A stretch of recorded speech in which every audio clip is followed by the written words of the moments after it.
He looked brilliant in the Joe Parker fight, didn't he? Did what he had to do. And the fights with Zhang was a different fight. And Parker's come back now. Joe's come back. Joe's now got a chance to turn himself around. Dereck feels he can do the job. This is like such a moving, it's all moving parts in this heavyweight scene. Everybody's vying to get themselves onto the top table. We've got 2 important fights this year in the division, the IBF title and the other 3 titles. After that, are they going to fragment? They're going to be some mandatories, so it's going to be interesting times. Yeah. Frank, what's your reaction to Turkey Al-Sheikh and Riyadh season signing Golden Boy Promotions and Top Rank to a partnership deal? It's the same things what we do with the advertising on the. That's what it is.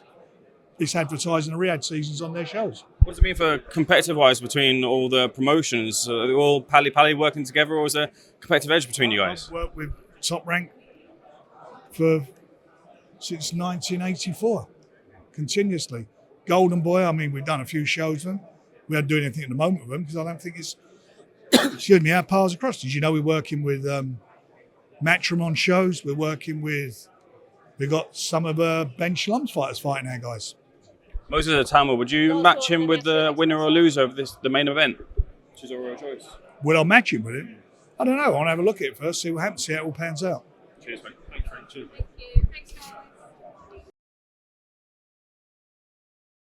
And their families and the consequences, and also the kids who, the people who do this and their families.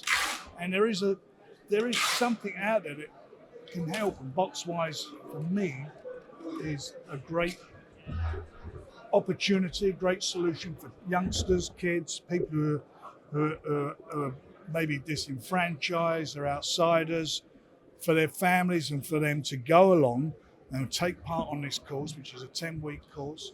You get fed every day. You work, you're interacting with people, you're learning about your body, you're learning about teamwork, you're learning about respect, meeting people from different backgrounds, whether it be different ethnic backgrounds or different stratas of society. People who are volunteering to do this. It's also Sport England are involved helping, and it's a chance to change your life around. And that is important. It is important. It's important that kids know there's somewhere you can go that can help you get away from this, get out of this vicious circle, because it's a vicious circle. You become a prisoner to your environment, to your peer pressure. Thinking carrying, with the knives, it's it makes you something a bit more special or whatever. It doesn't. I've been there. I know it. I come from a background where I've seen it all happen and been involved in it. It doesn't. And this is a great thing. 1,500 youngsters last year were on this scheme, and it helped them all, helped every one of them. There'll be 3,000 this year. We want to get 30,000. Hopefully they don't need to be 30,000, but we want to get them involved because this is important to society. We're in a position to do it, to help do this, but more importantly, is we shouldn't have to be doing it. This should be happening at government level. It should be starting from the top, on the streets. It's on the streets of inner cities, it's on the streets of villages now. It's everywhere. This knife crime is an epidemic. Frank, and what do you do with epidemics? You try and stamp them out. Frank, the main event this week, Joyce against Chisora, does the loser leave town? Say again? Does the loser of the main event this week, is that them done? I think the loser of this fight has a long way to, if they can get back. The winner goes on. It's an age thing. People. Dereck's 40 years of age. I've said he should have retired a few years ago. That's my opinion.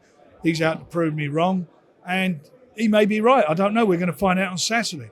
Joe was the most avoided heavyweight at one stage. Had that great win against Joe Parker, who's since resurrected his career, and then had, unfortunately, those 2 losses against Zhang. One injury, the second one was pretty emphatic, so he can't afford to slip up again.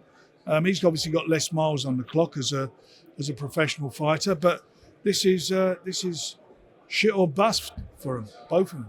What would you look at for Joyce should he come through? There's a Parker rematch and things like that. There's a lot of things happening in that heavyweight division. It's so lively.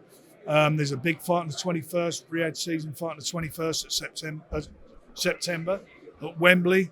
The Wembley special event. That is that's a great fight for the IBF title. 21st of December, we're back in Riyadh. Riyadh season again. Rematch between Tyson and Usyk. After that, are the belts going to fragment? Maybe. But for these guys, the winners who are coming through these fights, all these about Parkers and whatever, they're all vying to be there, either fight for vacant belts or become the mandatory for the respective titles. So it's all on the line for all of them. And the opportunities are there for them to be challenging for a world title. Just finally from me, 21st of September, Dubois against Joshua. Eddie Hearn feels that if Dubois approaches it like he did against Hrgovic, that Joshua could take him out early. How do you feel Dubois wins the fight? Just to do what he does, which is knock people over. Frank, would you... You promoted Dereck Chisora in his early days. What are your fondest memories of him? And do you think that in his 10th fight at the O2 with you ringside, it's a perfect time for him to go out? Look, I don't... No one wants to see anyone lose, but we're in the business of winners and losers. Whoever's going to win is going to win.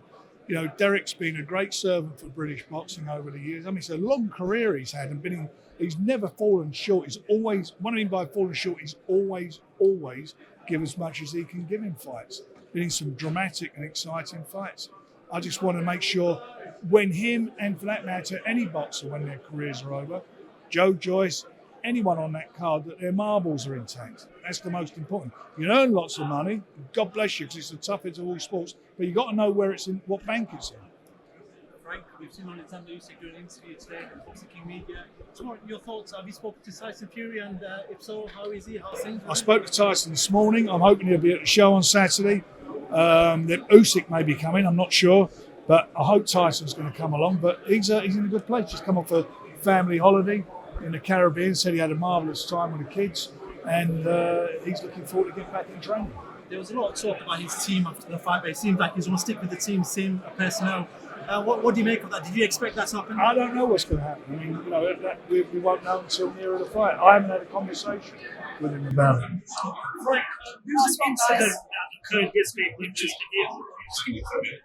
Sorry? The incident that occurred in Manchester Airport yesterday. I've only seen the film, then I'll see a statement. It's a true statement. It's been got a nose broken and 2 points from the hospital. I can't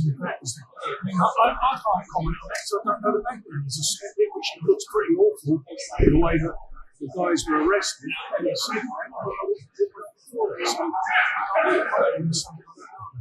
I'm one of the biggest to look at the judges. If he could win on Saturday night, which I think that's what he can with next. I think the winner's going to be in a fight with somebody in the top 5. It'll be a meaningful fight. Joe or Little Windsor. There ain't no marking time for this. Have you got any updates from that beyond what happens in the next? No, we had a conversation after we had the conversation with the team a few days ago. Things were all good.